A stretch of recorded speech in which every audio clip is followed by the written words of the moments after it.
자, 이 중국이 이 문제인데요.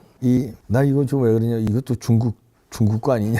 이거 이제 안경 중국 거 아니야. 벌써 이 모자 중국 거 아니야. 이거 투표지가 중국이고 말이에요. 이거 진짜 중국 99명인데 99명의 그 숫자에 좀 차이가 있을 수 있습니다. 하여튼 선관위 연수원의 그 중국인들 스파이 선거 조작범들 이거 이제 오키나와로 압송 일부는 주범들은 이제 본토로 벌써 압송했다고 그럽니다. 잡았습니다. 근데 여러 가지 지금 중국에 대해서 한미 합동으로 이거 밝혀지면요 끝나는 거예요. 근데 중국의 그 말하자면 만리장성을 넘어서 한반도를 침범하는 게 어제 오늘 일이 아니잖아요. 선거에도 이렇게 개입을 했는데 여론 조작에도 개입했고 우마오당 다 나왔고 근데 우리가 모르는 사이에요 쫙 이렇게 점거했습니다. 하나하나 볼까요? 우선 그 이제 이 뜨는 그 강사들 이런 사람들 중에 중국인들이 많다는 거예요. 중국의 영향을 받은 중국 태생의 후손들 내지는 이게 말하자면 중국에서 온 사람들 근데 위장을 한다는 거죠. 이 사람 이거 조사를 좀 해야 됩니다. 설민석이 왜 자꾸 헛소리 하나 했더니 부친 출생지가 답이 있다고 그러고 어떤 분이 올려주셨는데 이 만주국 지린성 지린시네요. 하하. 여기 보니까 설민석이 70년생이네요. 우리 마누라하고 동갑인데 아버지가 설송웅으로 나와 있죠. 그런데 이 설송웅 찾아보니까 79세인데 만주국 지린성. 야, 그리고 보니까 아들 설민석 나와 있죠. 이게 이제 나무위키 같은 데 나와 있어요. 그러니까 중국인의 아들이죠. 중국에서 출생한 자의 아들이에요. 설민석이가. 이거 이제 방송에도 많이 나오고 강연 이런 걸 아주 입담이 좋으니까 역사 강의하잖아요. 하지가 무슨 역사학자도 되는 양 그냥 뭐 난리치고. 근데 입심은 좋더라고요. 재미나게. 여기에 영향을 젊은 애들은 뭣도 모르게 영향을 많이 받아요. 근데 어떻게 강의를 하느냐? 좌파식으로. 중국을 조금 이렇게 좀 다 위로 띄우고 미국을 좀 살짝 깔고 아래로 깔고 우판을 아래로 깔고 묵살하고 역사를 난도질을 칩니다. 좌파 역사를 쫙 띄우고. 요놈이 텔레비뿐만 아니라 강연에서도 이러고 이제 꽤 인기를 끌어요. 근데 출신이 이렇다는 거예요. 근데 나무위키의 아버지가 이렇게 나왔으니까 이건 이제 확인을 해보시기 바랍니다. 제가 뭐 호족 담당은 아니니까 나무위키에 나온 걸로 봐서 이제 그렇다는 거고요. 그리고요, 요거 보시죠. 이분은 기자인데 YTN 기자예요. 요즘에 YTN이 문제가 되고 있잖아요. 그런데 화교 특례로 서울대 입학을 했대네. 자, 그러면서 어떤 분이 이걸 조사해서 써주셨는데 경찰도 중국 공안으로 대체되고 이번에 나왔죠. 서부지법 사태 때. 중국말 하다가 들킨 사람이 있고 그 다음에 한국말로 막 물어보니까 대답을 안 해요. 발음 같은 게 이제 뽀록 날까 봐 대답을 하고 도망가고 이게 나왔는데 이분은 YTN 기자인데 학력은 서울대 국사학과로 되어 있는데 국적을 보세요. 중국. 떡하니 중국입니다. 그런데 이런 게 이제 화교 특례로 서울대 국사학과에 들어갔다. 서울대 들어가기가 얼마나 힘든데 중국인들은 이렇게 쉽게 들어간다는 거죠. 그래서 지금 YTN 기자를 하면서 어떻게 하겠습니까? 뻔하죠. 친중으로 하겠죠. 친중 좌파, 친북 이렇게 하겠죠. 여기 근래 보니까요. YTN 사회부 기자라는데 사람이 많은 반대 집회 자리로 가서 거짓 보도를 한 것이 아니냐 의혹이 제기되었는데 게다가 탄핵 찬성 집회 참여자들은 시민으로 표현하고 반대 집회 참여자들은 보수단체로 표현하고 이런 노골적인 이런 보도 행태 알고 봤더니 국적이 중국이라는 얘기죠. 야, 이런 것도 있고요. 야, 지금 중국이요 심각합니다. 자, 여기 보니까 김문수 미는 애들 중국 애들이 이런 또 재미난 것도 캡처 올려줬는데요. 밑에 글 보니까 폭도들 내부 분열 중이다. 우리 앞으로 몇 달 동안 할 일은 폭도들 방에 아주 조용히 그들인 것처럼 잠입해서 김문수 밀어주기. 그러니까 요게 진짜 김문수가 좋아서 그러는지 아니면 요게 이제 우파들을 미끼로 말하자면 낚시거리 하는지 그는 모르겠습니다만 중국 애들도 김문수를 미는 애들이 있다. 분탕을 치는 애들이 있다. 뭐 이런 걸 어떤 분이 올려주셨는데 하여튼 중국이 이런 베라벨 작전들을 다 씁니다. 자, 그리고요. 요거 보시죠. 왕춘향이라는데, 야, 벌써 이름이 딱 설명 안 해도 아시죠? 왕춘향. 한국 사람이 왕춘향이가 있을까요? 예, 근데 서울 서부경찰서, 거기서 자격증을 얻었나 봅니다. 무슨 자격증? 외국인 치안봉사대. 그러면 외국인 치안봉사대라는 거는 외국인일 거 아니에요? 왕춘향. 이 중국인이죠.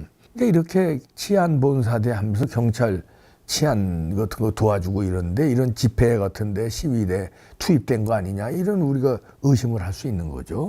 왕춘향이가 있고요. 자격증 얻었다고 자랑하네요. 외국인 치안봉사대. 이런 식으로 투입시킨다는 거예요. 그리고, 근데 이제 우리는 이제 그 각성을 해야 되는 게, 대만이라든가 홍콩이라든가 이런 데를 보면은 각성을 해야 된다는 거예요. 대만은 그래서 그거를 진작에 알고, 이번 이제 얼마 전에 그 선거에서 반중 총통을 선택했잖아요. 전쟁의 두려움보다는 중국 거부감이 더 컸다, 이런 제목을 달고 있는데, 중국에서 하나의 중국이다, 아니면 니네들 먹어버리겠다고 협박을 해도 대만인들은 자유를 잃는 거, 이게 몸서리치거든요. 하나의 중국 됐다면 큰일 나니까 전쟁의 그 두려움보다 우리는 자유를 택했다. 중국의 거부감이 더 커서 반중 총통을 선택했다는 거죠. 왜냐하면 홍콩이 그렇게 되는 거 보고 하나의 중국 됐다가 우리도 홍콩 짱나겠다. 왜냐하면 홍콩이 아시아에서는 문화, 경제, 번영 하여튼 하이 레벨이었어요. 홍콩이. 옛날엔 그래서 왜 거시기 있잖아요. 연애할 때, 거시기 할 때 홍콩 간다고 그러고 그랬어요. 아시죠? 옛날에는. 옛날도 아니야. 한 20, 30년 전만 해도, 우리 젊었을 때만 해도 홍콩 간다 그랬어요. 째지는 일이 생기면 홍콩 간다. 그리고 신혼여행 그것도 홍콩 간다 이러고, 실제로 홍콩 가는 게 아니라 그만큼 홍콩이 좋다는 거예요. 그런데 지금 홍콩이 어떻게 됐습니까? 완전히 사양길이 됐어. 왜? 자유를 뺏기니까. 경제도 죽는 겁니다. 자유를 뺏기면 경제도 죽어요. 다 죽는 거예요. 그걸 보고 대만이 달라진 거죠. 그리고 자, 이거 보십시오. 또 중앙선관위 자문위원인데 선거교육 교수예요. 선거 교육을 하는 교수. 중국인이 전부 중국인이 했대래. 왕지연 씨가 자기가 자랑 삼아 위촉장을 올렸는데, 보시죠. 위촉장 준 데가 어디냐? 중앙선거관리위원회 선거자문위원으로 위촉한 왕지연이에요. 이야, 이렇게 선관위의 자문위원으로 중국인들을 대거, 이 왕지연 씨는 이렇게 올린 거지만 올리지 않은 사람이 또 얼마나 많겠습니까? 그 밑에 글 보니까 서울시청 광장에서 6.13 전국지방선거 독려 행사를 진행 중입니다. 9시까지 인기 있는 가수 및 아이돌 그룹의 공연도 있어요. 많이 들어오세요. 이러는데 섬뜩하지 않습니까? 뭐냐면, 자, 이렇게 위촉장을 받아서 중앙선관위의 선거자문위원으로 위촉한 겁니다. 선거자문위원이에요. 그런데 공평한 자문을 하는 게 아니라 이런 얘기, 서울시청광장에서 지방선거 동료를 진행하는데 여기는 좌파들 동무대가 서울시청 앞 이런 데였다, 이런 얘기입니다. 그러면은 이 중국인들이 태생이 중국이니까 공산주의 국가고 친중이잖아요.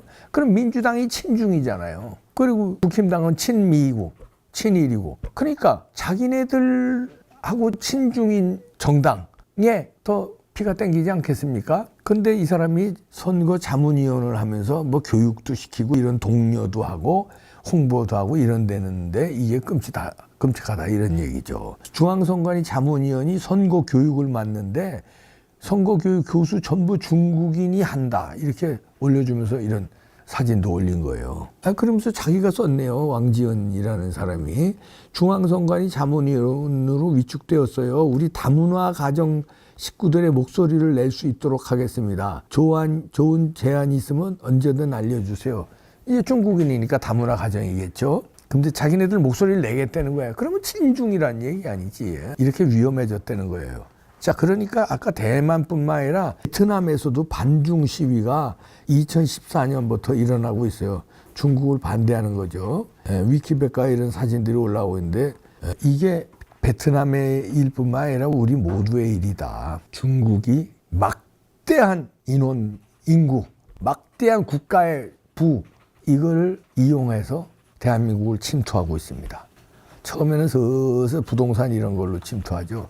이제 선거관리요원, 그다음에 아까 얘기한 대로 경찰, 치안 담당하고요, 선거 담당하고요, 그 다음에 여론을 조작하고요, 선거를 조작하고요, 그리고는 이 서울대에 들어가서 또 기자가 되고요.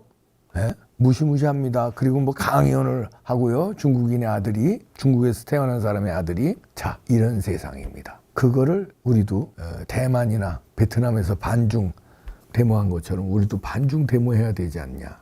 아니면은 뭔가 조치를 취해야 돼요. 선거 교육시키는데 왜 중국인이 해? 그리고 왜 치안을 왜 중국인한테 맡겨? 선거 업무하고 치안을 중국인한테 맡기면 되겠습니까? 그리고 이 곳곳에 스며드는 중국의 파워, 돈과 인해 전술, 우리 경각심을 가져야 돼요. 트럼프 보세요. 그냥 국경 다 봉쇄하고 그냥 행정명령 내려서 다 이번에 한 1,000만 명 쫓아낼 거라고 예상이 나오더만요. 미국을 위해서 그냥 강력하게. 우리는 우리나라를 위해서 강력하게 못해. 중국을 위해서 쉐쉐한 데는 야당 대표가 지금 의회를 독재하고 있는 나라니 뭐 말다르지 뭐 거기다가 선거를 그냥 막 부정하고 조작하고 이번에 걸린 거죠. 그 결과가 스카이데일리에 그 기사 쓸 때는 이번 일주일이 기다려진다 하면서 주말에 좋은 뉴스가 있지 않을까요? 그랬는데 주말 기다려집니다. 중국인 이 스파이들 선관위 연수원에서 숙식하면서 무슨 짓을 했는지, 한국 선거만 조작했는지, 미국 선거도 조작했는지, 제3국 다른 나라 선거 키르기스탄 뭐 이런 데 조작을 했는지. 그때 계엄하기 직전에 키르기스탄 대통령 왔거든요. 그리고 대통령하고 윤 대통령하고 키르기스탄 대통령 만나자마자 그 다음 바로 계엄 쳤어요. 그건 뭐 냄새가 나는데 이게 중국이. 자, 보시죠. 키르기스탄도 거기 합동작전을 펼쳤는지 모르죠. 미국하고 키르기스탄, 한국 그렇게 거기도 군대 있거든요. 뭐가 어떻게 될지 한번 지켜보죠. 아직 뇌피셜이에요. 키르기스탄은. 근데 계엄 치기 전에 거기 대통령 만났거든요. 근데 키르기스탄이 부정선거로 선거 다시 한 나라예요. 선거 다시 해가지고 다시 대통령 된 사람이야, 이 사람이. 부정선거 때려잡고 선거 다시 해서 대통령 된 사람이 한국에 와서 윤석열 대통령 만나자마자 윤 대통령 계엄 쳤어요. 그리고는 선관위 급습했어. 아니 뭐 그려지지 않습니까? 그리고 거긴 중국인이야. 중국이 우리나라만 개입한 게 아니라 키르기스탄, 무슨 미국, 또 어디 쭉 개입하지 않았냐. 이 의심이 가는 거예요. 그런데 그걸 작전 지휘한 데는 대한민국 선관위 아니냐. 무시무시한 지금 시나리오들이 나오는 겁니다. 이게 선관위 연수원 아주 외국인 전용 숙소를 왜 만들어 놨을까요, 거기? 아니, 선관위 연수원에 외국인 전용 숙소를 왜 만들어 놨냐고요. 왜 중국인들을 한두 명도 아니고 한 개 동이 한 100명 들어갈 수 있는 그 동이래요. 그걸 왜 만들어 놨을까? 근데 거기 있었네. 그 첩보가 나왔네. 그리고 덮쳐서 계엄했네. 뭐 나오지 않아요? 주말이 기대됩니다.